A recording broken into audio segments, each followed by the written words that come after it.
सुंदर और गोरी चिट्टी स्त्रियां कैसे संबंध बनाती है कि वो जीवन भर के लिए बांझ ही रह जाती है। दोस्तों, स्त्रियों के साथ कैसे संबंध बनाएं कि हमें संतान सुख की प्राप्ति हो सके और संबंध बनाने में स्त्री और पुरुष दोनों को मजा भी आए। दोस्तों, आज हम आप सभी को बताएंगे कि सुंदर स्त्री और गोरी चिट्टी स्त्री हमेशा बांझ क्यों रहती है। गंदा है पर सच है। आप भी कहेंगे कि सुंदर स्त्री और गोरी चिट्टी स्त्री हमेशा बांझ क्यों रहती है। बड़े स्तनधारी स्त्री किस पाप के कारण बांझ रहती है, अर्थात किस स्त्री के भाग्य में संतान सुख नहीं होता है। आइए जानते हैं इस कहानी के माध्यम से। दोस्तों, वीडियो को लाइक करके कमेंट में जय श्री कृष्ण जरूर लिखें। चलिए वीडियो शुरू करते हैं। दोस्तों, एक छोटे से गांव में गरीब परिवार की बेटी सुमन रहती थी। उसके माता पिता साधारण किसान थे और सुमन उनकी इकलौती संतान थी और माता पिता ने उसे बड़े प्यार से पाला था। सुमन बहुत सुंदर और गुणवान थी और स्वभाव भी सीधे साधा था।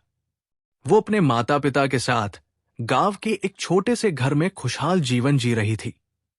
उस गांव में राजा वीर सिंह का शासन था। राजा वीर सिंह अभी अविवाहित था और अक्सर अपनी प्रजा का हालचाल जानने के लिए गांवों में जाया करता था।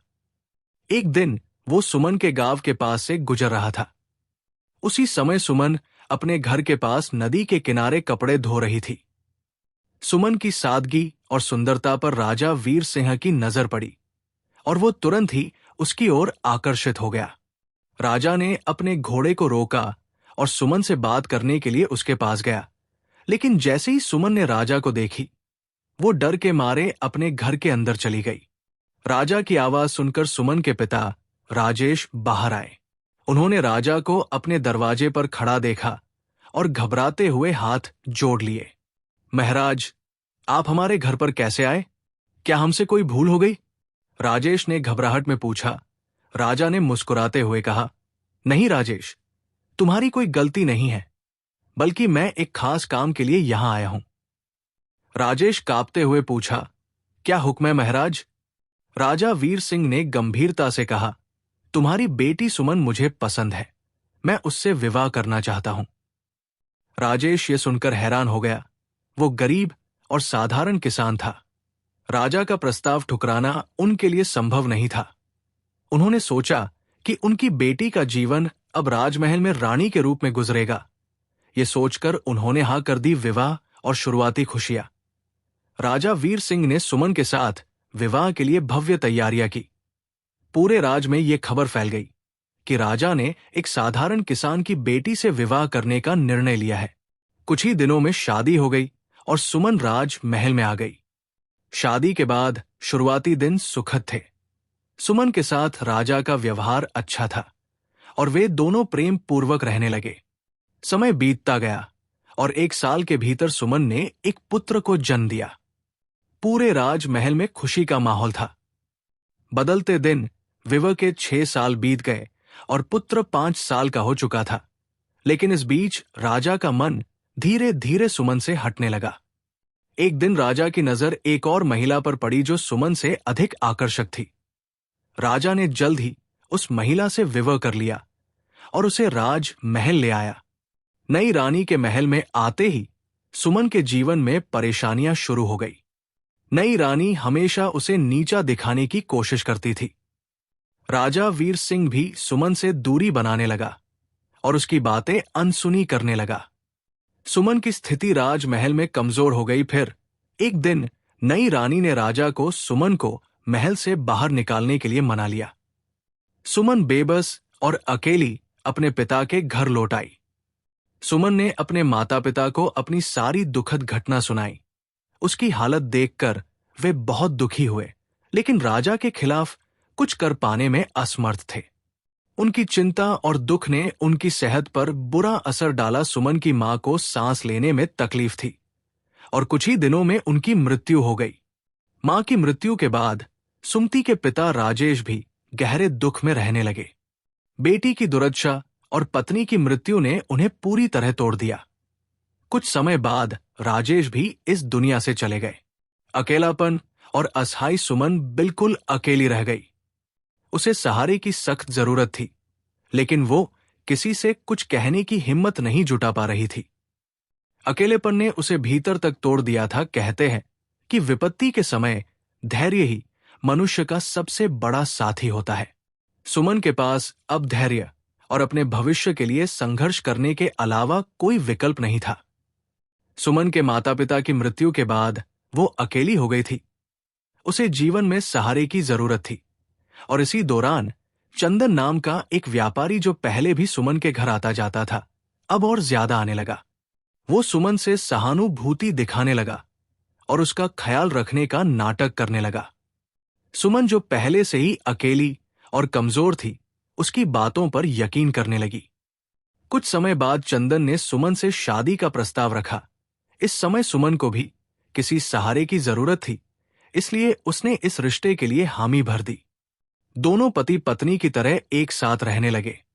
चंदन ऊंटों का व्यापारी था और हर साल ऊंटों के मेले में जाता था। उसने एक दिन सुमन से कहा, तुम हर समय घर में रहती हो, इस बार मेरे साथ ऊंटों के मेले में चलो, वहां का मेला बहुत सुंदर होता है। सुमन ने सोचा कि थोड़ा बाहर जाने से मन बदल जाएगा और उसने चंदन के साथ मेले में जाने का निर्णय लिया। फिर चंदन ने सुमन को मेले में घुमाया और उसकी खुशी का ख्याल रखने का दिखावा किया, लेकिन उसके मन में खतरनाक योजना थी। उसने अपने ऊंटों के साथ सुमन का भी सौदा कर दिया। सुमन को इस बात का बिल्कुल अंदाजा नहीं था। चंदन ने उसे ऊंटों के पास बैठा कर कहा, मैं अभी आता हूं, और फिर वहां से चला गया। थोड़ी देर बाद कुछ व्यापारी आए और ऊंटों के साथ साथ सुमन को भी जबरदस्ती ले जाने लगे। सुमन घबरा गई और चिल्लाने लगी, मुझे कहां ले जा रहे हो? लेकिन व्यापारी ने उसकी आवाज को दबाने के लिए उसे बेहोश कर दिया। जब सुमन को होश आया तो उसने खुद को एक अजनबी जगह पर पाया। वो जगह कोठा था और वहां की मालकिन ने सुमन से कहा, अब तुम यहां रहोगी, हमने तुम्हें खरीद लिया है, तो अब तुम्हें यहां मुजरा करना होगा और लोगों की इच्छाएं पूरी करनी होगी। इसके बदले तुम्हें रोटी, कपड़ा और सिर छुपाने की जगह मिलेगी। फिर सुमन ने गुस्से में कहा, मैं ये सब कभी नहीं करूंगी। मालकिन ने ठंडे स्वर में जवाब दिया, अगर तुमने मेरी बात नहीं मानी तो तुम्हें भूखा रखा जाएगा, तुम्हें मार मार कर अधमरा कर दिया जाएगा। तुम्हारे पास कोई दूसरा रास्ता नहीं है। सुमन ने बहुत विरोध किया, लेकिन उसकी कोई सुनवाई नहीं हुई। धीरे धीरे अत्याचार और भूख ने उसकी हिम्मत तोड़ दी। मजबूरी में उसने अपनी मर्जी के खिलाफ कोठे पर काम करना शुरू कर दिया। सुमन की जिंदगी अब एक गहरे अंधकार में बदल चुकी थी। वो हर दिन अपने भीतर के दर्द को छुपाकर अनचाहा जीवन जीने के लिए मजबूर थी। इस बीच उसे कोठे पर रहते हुए 14 साल बीत गए। अब उसकी उम्र 40 साल के करीब हो चुकी थी। वो अभी भी सुंदर दिखती थी, लेकिन उसका चेहरा हमेशा उदास रहता था। एक दिन एक राजकुमार, जिसका नाम गोपाल था और जिसकी उम्र 21 साल थी, कोठे पर आया। उसने कोठे की मालकिन से कहा, मुझे यहाँ की सबसे खूबसूरत महिला से मिलवाओ। मालकिन ने उसे कई महिलाओं में से सुमन को दिखाया। राजकुमार ने सुमन को चुन लिया और उसके कमरे में गया। राजकुमार के साथ समय बिताने के बाद सुमन ने उससे पूछा, तुम कौन हो और कहां से आए हो? राजकुमार ने मुस्कुराते हुए कहा, मैं हाकिम देश का राजकुमार गोपाल हूं और मेरे पिता वीर सिंह यहां के राजा है। ये सुनते ही सुमन के पैरों तले जमीन खिसक गई। उसकी आंखें फटी रह गई। वो चुप हो गई, जैसे किसी ने उसकी जुबान छीन ली हो। सुमन ने तुरंत अपने शरीर को कपड़ों से ढक लिया। उसे एहसास हुआ कि जिस राजकुमार के साथ वो थी, वो कोई और नहीं बल्कि उसका अपना बेटा था, जिसे उसने बचपन में छोड़ा था। सुमन का दिल दुख और शर्म से भर गया। उसने ईश्वर की ओर हाथ उठाया और रोते हुए कहा, हे भगवान, मुझसे ऐसा कौन सा पाप हुआ है कि आज मुझे अपने ही पुत्र से ये अपमान सहना पड़ा? क्या ये मेरे पूर्व जन्म के पापों का फल है? राजकुमार को सुमन के अजीब व्यवहार का कोई कारण समझ नहीं आया। उसने वहां से जाने की अनुमति मांगी। फिर सुमन ने धीमी आवाज में कहा, तुम जा सकते हो। राजकुमार के जाने के बाद सुमन फूट फूट कर रोने लगी। उसने खुद से सवाल किया, मैंने ऐसा कौन सा पाप किया है कि मेरी जिंदगी में केवल कष्ट और अपमान ही है? दोस्तों कहते हैं ना कि कर्म चाहे अच्छे हों या बुरे, व्यक्ति को उनका फल जरूर मिलता है, इसलिए हमेशा सत्कर्म करने चाहिए। राजकुमार गोपाल से मुलाकात के बाद सुमन के जीवन में एक और गहरा घाव जुड़ गया। वो कमरे में अकेली बैठी रही। उसकी आंखों से आंसू थमने का नाम नहीं ले रहे थे। उसने अपना सिर दीवार से मारा और रोते रोते थक गई। थोड़ी देर बाद कोठे की मालकिन उसे देखने आई। उसने सोचा कि राजकुमार जरूर सुमन को कोई कीमती तोहफा देकर गया होगा, लेकिन जब वो कमरे में पहुंची तो उसने सुमन को बेहद उदास और रोते हुए पाया। तब कोठे की मालकिन ने पूछा, क्या बात है सुमन, आज तो राजकुमार आया था और तुम्हें तो खुशी होनी चाहिए। क्या उसने तुम्हें कुछ तोहफा नहीं दिया? सुमन ने रोते हुए कहा। हाँ, उसने तोहफा दिया है, लेकिन ऐसा जख्म दिया है जो कभी नहीं भरेगा। ये जख्म मेरे जीते जी मेरे साथ रहेगा। तब कोठे की मालकिन हैरान होकर बोली, ऐसा क्या हुआ है, मुझे भी बताओ पहले। तो सुमन कुछ कहने में झिझक की, लेकिन फिर उसने धीरे धीरे अपनी पूरी कहानी कोठे की मालकिन को बता दी। उसने बताया कि राजकुमार गोपाल कोई और नहीं बल्कि उसका अपना बेटा था, जिसे वो बचपन में छोड़कर आई थी। आज उसी बेटे ने अनजाने में उसे अपमानित कर दिया था। मालकिन ये सुनकर दंग रह गई। उसने कहा, ऐसा मैंने कभी नहीं सुना। तुम्हारे साथ तो बहुत बड़ा अन्याय हुआ है। मैं तुम्हें यहां रहने के लिए मजबूर नहीं करूंगी। सुमन ने मालकिन से गिड़गिड़ाते हुए कहा, मालकिन मुझे यहां से जाने दीजिए। मैं कोई छोटा मोटा काम करके अपनी जिंदगी जी लूंगी, लेकिन अब मैं यहां नहीं रह सकती। कोठे की मालकिन ने कुछ देर सोचा और कहा, तुमने यहां रहकर बहुत कष्ट झेले हैं और मेरे लिए बहुत पैसा भी कमाया है। जितने पैसों में मैंने तुम्हें खरीदा था, उससे कई गुना ज्यादा तुमने मुझे कमा कर दिया है। और आज जो तुम्हारे साथ हुआ, उसने मुझे अंदर तक झकझोर दिया है। तुम आजाद हो, तुम जहां जाना चाहो जा सकती हो। अगर कभी मेरी जरूरत पड़े तो मुझे याद कर लेना। सुमन ने मालकिन के पैरों में गिरकर धन्यवाद दिया और कहा, अब मुझे और क्या कष्ट झेलने हैं, ये जानने के लिए ही तो मैं जिंदा हूं। मैं हार नहीं मानूंगी। सुमन कोठे से बाहर निकल गई। उसके पास न तो रहने का कोई ठिकाना था और न ही खाने का कोई साधन। वो कुछ दिनों तक सड़कों पर भटकती रही, भूख और प्यास से बेहाल होकर। एक दिन वो एक नीम के पेड़ के नीचे जाकर लेट गई। उसकी हालत इतनी खराब थी कि गली के कुत्ते उसके पास आकर उसका चेहरा चाटने लगे, लेकिन सुमन को इसका कोई एहसास नहीं था। उसी समय वहां से एक दयालु गुजरिया गुजर रही थी, जो दूध और छाछ बेचती थी। गुजरिया ने जब सुमन को इस हालत में देखा तो उसके मन में दया आ गई। उसने कुत्तों को भगाया और सुमन को उठाया। उसने पूछा, तुम कौन हो बहन? तुम्हारी ऐसी हालत कैसे हो गई? लेकिन सुमन का गला सूख चुका था, वहां कुछ बोल नहीं पाई। गुजरिया ने जल्दी से अपना गिलास निकाला और उसमें दूध भरकर सुमन को पिलाया। सुमन ने थोड़ा दूध पिया और थोड़ा दूध उसके मुंह से बाहर गिर गया। गुजरिया ने कहा, तुम मेरे साथ चलो, मेरे घर आओ, वहां नहाओ खाओ और आराम करो। गुजरिया ने उसे नहलाया, अच्छे कपड़े पहनाए और खाना खिलाया। धीरे धीरे सुमन को होश आया। फिर गुजरिया ने प्यार से पूछा, बहन अब बताओ, तुम कौन हो और तुम्हारे साथ क्या हुआ है? सुमन ने सिर झुका लिया। वो अपनी पूरी कहानी बताने से हिचक रही थी, लेकिन गुजरिया के प्यार और सहानुभूति ने उसका मन खोल दिया। उसने अपनी जिंदगी के सारे दुख गुजरी को सुना दिए। सुनते ही गुजरी की भी आंखें भर आई। उसने कहा, तुम मेरी बहन हो। मेरा पति तो गुजर चुका है और मैं अपने बेटे के साथ अकेली रहती हूं। तुम यहीं मेरे साथ रहो, हम मिलकर अपना जीवन काट लेंगे। सुमन ने कहा, बहन मैं तुम्हारे ऊपर बोझ नहीं बनना चाहती। मेरे जीवन में जो कांटे हैं वो तुम्हें भी चुभेंगे। मैं अकेले ही ठीक हूं। गुजरी ने उसके कंधे पर हाथ रखा और कहा, बहन दुख बांटने से कम होते हैं, तो मेरी चिंता मत करो। मेरे साथ रहोगी तो हम मिलकर सब मुश्किलों का सामना कर लेंगे। सुमन ने उसके साथ रहने का निर्णय तो ले लिया, लेकिन उसके दिल में अभी भी ये डर था कि कहीं उसके जीवन के कांटे अब गुजरी के जीवन में न पड़ने लगे। उसने कहा, बहन मेरा जीवन कांटों से भरा है। मैं नहीं चाहती कि मेरे कारण तुम्हें भी दुख उठाना पड़े। मुझे अकेले रहने दो। गुजरी ने उसके कंधे पर हाथ रखा और कहा, संकट में एक दूसरे का सहारा बनना ही सबसे बड़ा धर्म है। दुख बांटने से कम होता है। अगर कोई कष्ट आएगा तभी तो हम दोनों मिलकर उसका सामना करेंगे।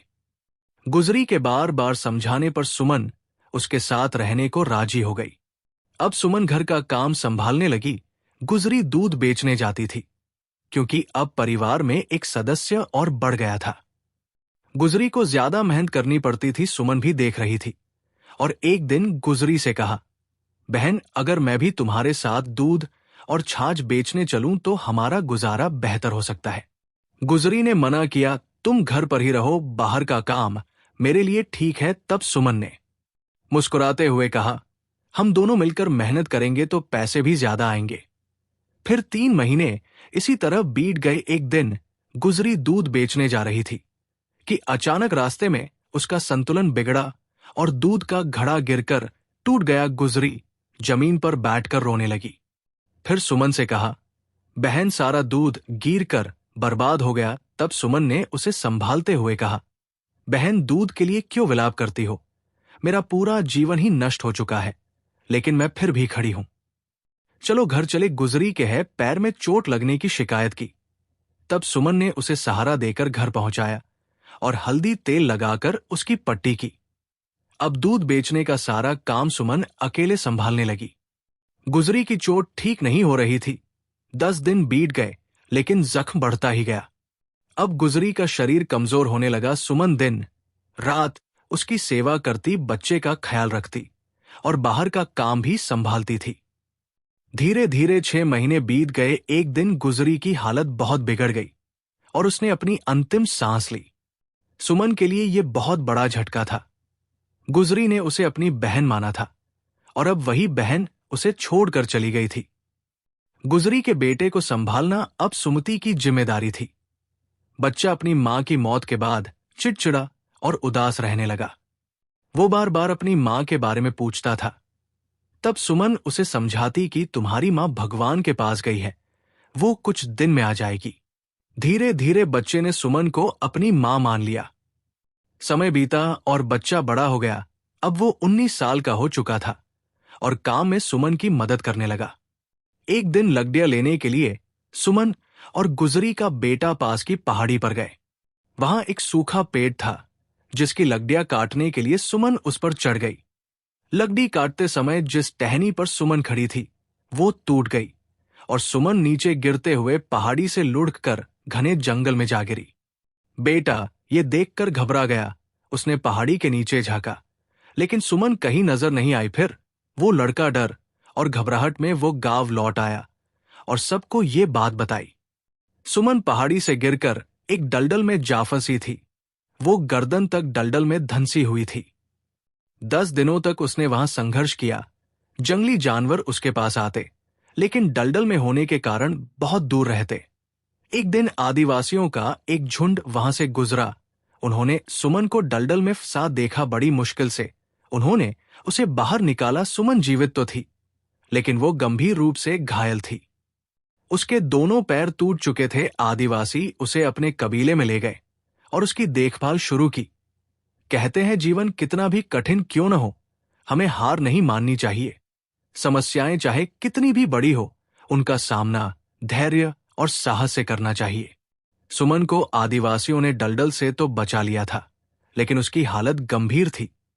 उसके पैरों की हड्डियां इतनी बुरी तरह टूट चुकी थी कि उन्हें ठीक करना संभव नहीं था। आदिवासियों ने उसका उपचार किया, लेकिन अंतत उसकी दोनों टांगें काटनी पड़ी। सुमन ने इस बात को ईश्वर की इच्छा मानकर स्वीकार कर लिया। धीरे धीरे वो आदिवासियों की भाषा और इशारों को समझने लगी। वहां की एक बुजुर्ग महिला जो ध्यान और आध्यात्मिक विद्या में निपुण थी, वो सुमन का बहुत ख्याल रखती थी। जब सुमन को पता चला कि वो बूढ़ी महिला एक विशेष ध्यान विद्या जानती है, जिससे व्यक्ति अपने अतीत को देख और समझ सकता है, तो सुमन ने जिद की कि वह अपने पूर्व जन्म के बारे में जानना चाहती है।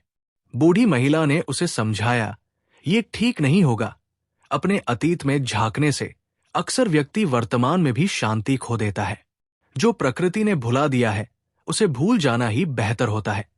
लेकिन सुमन ने अपनी बात पर जोर देते हुए कहा, मैं जानना चाहती हूं कि मेरे जीवन में इतने दुख क्यों हैं। मैंने क्या ऐसा किया है जिसके कारण मुझे ये सब सहना पड़ रहा है।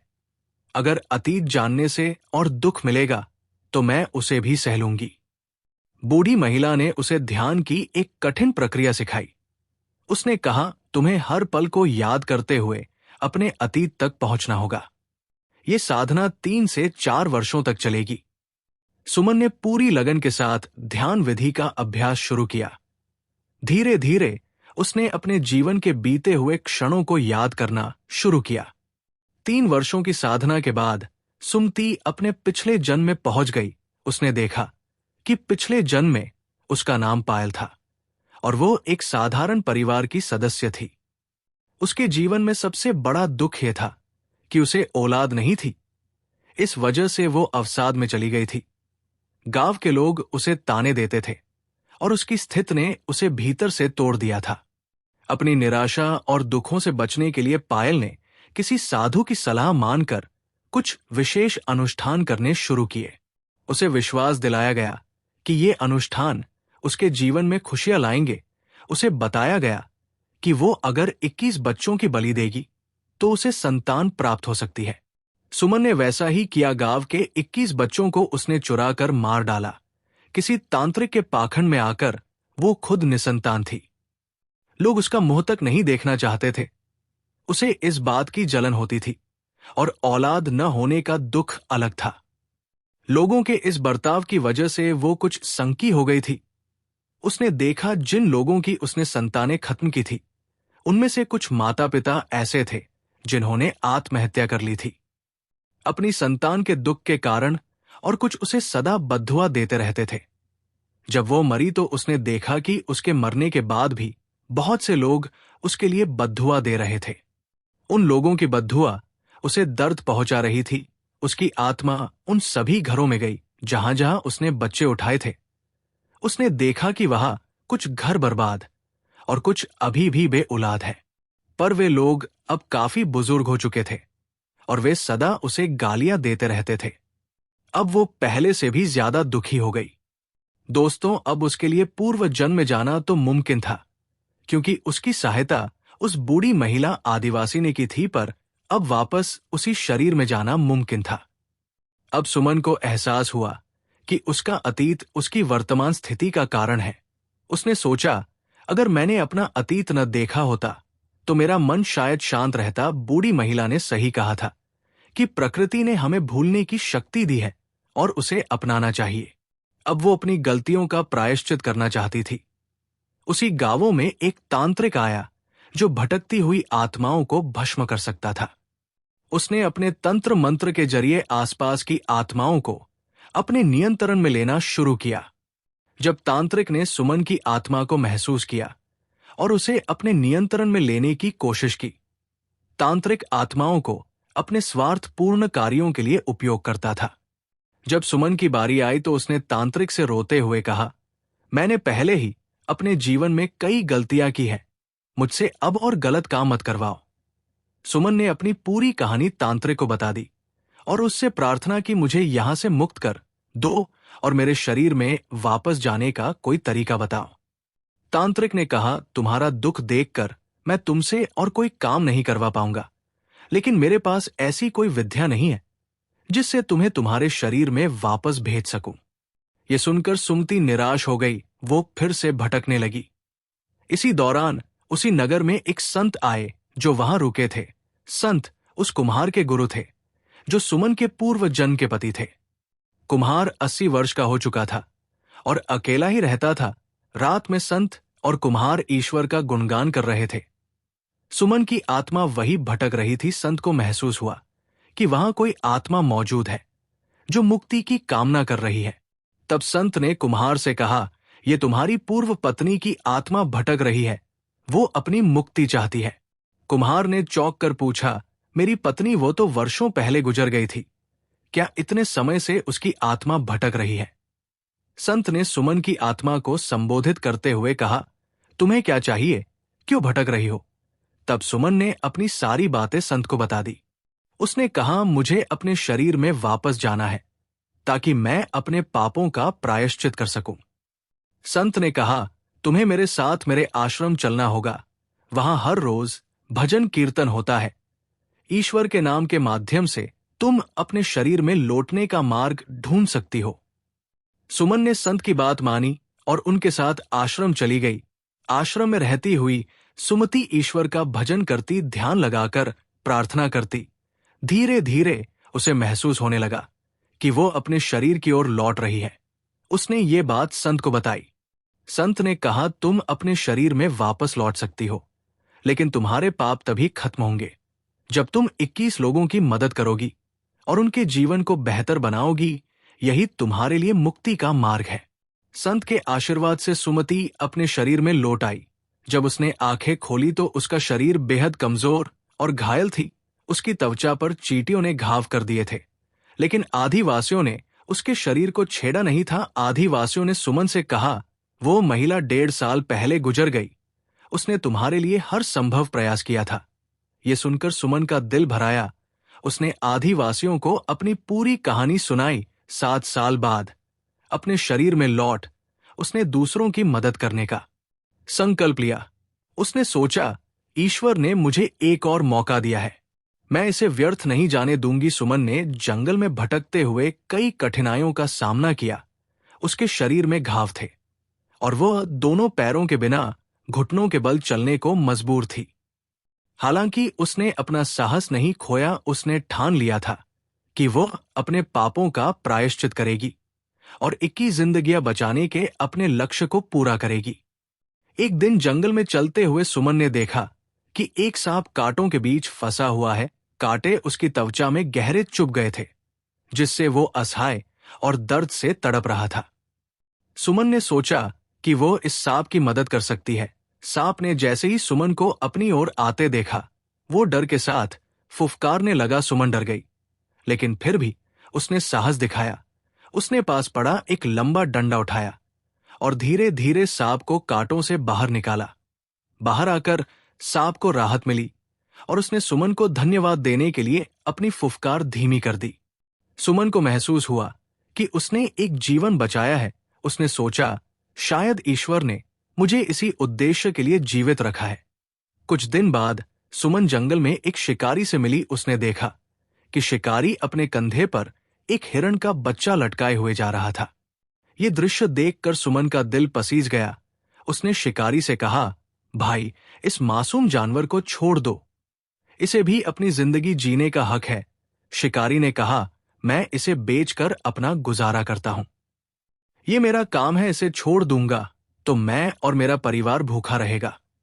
तब सुमन ने उसे समझाने की कोशिश की, भाई, इन जीवों को मारने की जगह तुम जंगल से लकड़ियां काटकर या फल फूल तोड़कर बेच सकते हो। यह भी एक ईमानदार काम है। जानवरों को मारना गलत है, उन्हें भी ईश्वर ने हमारे जैसा जीवन दिया है। शिकारी पर सुमन की बातों का गहरा असर हुआ। उसने हिरन के बच्चे को छोड़ दिया और वादा किया कि वो अब कभी किसी जानवर को नहीं मारेगा।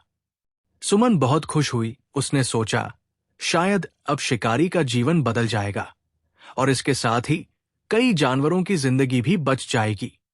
अब सुमन ने ठान लिया कि वो हर दिन जंगल में जाएगी और किसी जरूरतमंद की मदद करेगी। उसे पता था कि यही उसका प्रायश्चित है। सुमन ने जंगल में भटकते हुए ये ठान लिया था कि अब वो हर दुखी प्राणी की मदद करेगी। एक दिन चलते चलते उसने देखा कि एक भेड़िया झाड़ियों में फंसा हुआ है। उसके पैरों में गहरे कांटे चुभे हुए हैं। वो दर्द से कराह रहा था और लंबी आवाजें निकाल रहा था।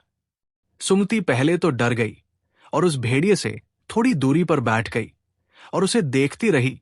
भेड़िया भी उसे देख रहा था।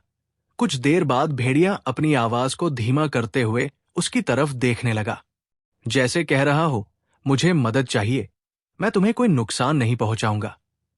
सुमन ने धीरे धीरे डर पर काबू पाया और भेड़िए के पास जाने का साहस किया।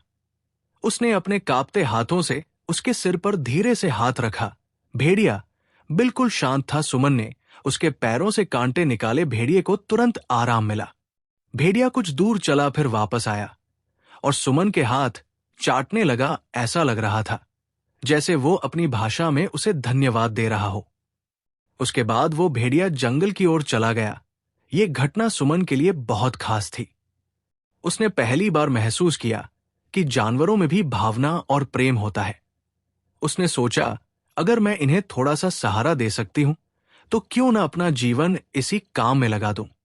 इसके बाद सुमति ने ठान लिया कि वो हर जीव की मदद करेगी, चाहे वो इंसान हो, जानवर हो या पेड़ पौधे। घुटनों के बल चलने के बावजूद वो रोज जंगल में निकलती और जरूरतमंदों की मदद करती थी। सुमन का ये प्रयास धीरे धीरे पूरे जंगल में मशहूर हो गया। जानवर और पक्षी उसके आसपास रहने लगे। वो अब सिर्फ एक इंसान नहीं थी, वो जंगल का हिस्सा बन चुकी थी और उसकी उम्र काफी हो चुकी थी। उसका शरीर कमजोर हो चुका था। तो दोस्तों, अगर आपको ये वीडियो अच्छी लगी हो तो वीडियो को लाइक, कमेंट, शेयर एवं हमारे सुखी संसार को सब्सक्राइब करें। धन्यवाद।